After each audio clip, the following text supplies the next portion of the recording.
இந்த அழுத்தத்துக்கெல்லாம் அடங்கி போற ஆளா இந்த ஆளு? இந்த மூஞ்சா பார்த்தா அப்படியா தெரியுது உங்களுக்கு?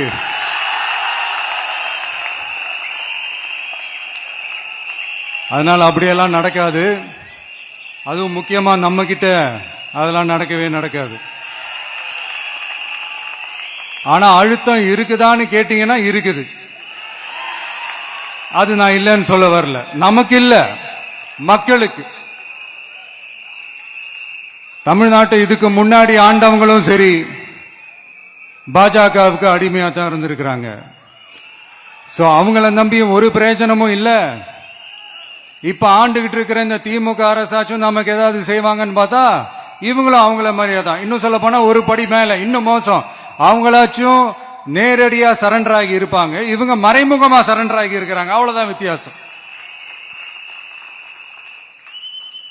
அதனால நீங்க பாத்தீங்கன்னா அவங்களோட அந்த வேஷம் கலைஞ்சிடக்கூடாதுன்றதுக்காக இந்த கலர் கலரா கவர்ச்சிகரமான இந்த அறிவிப்புகள்லாம் வெளியிடுறாங்க. நோட்டீஸ் பண்ணிருப்பீங்கன்னு நினைக்கிறேன்.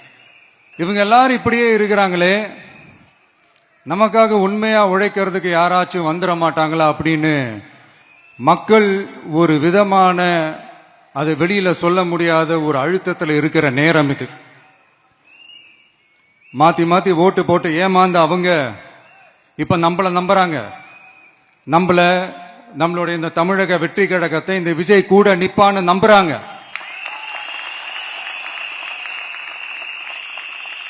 நம்மள நம்புறவங்களுக்காக நாம நம்பிக்கையோடு இருக்கணும்ல.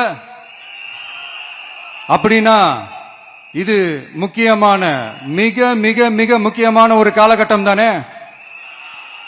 அதனாலதான் அவ்வளவு அழுத்தமா நான் சொன்னேன்.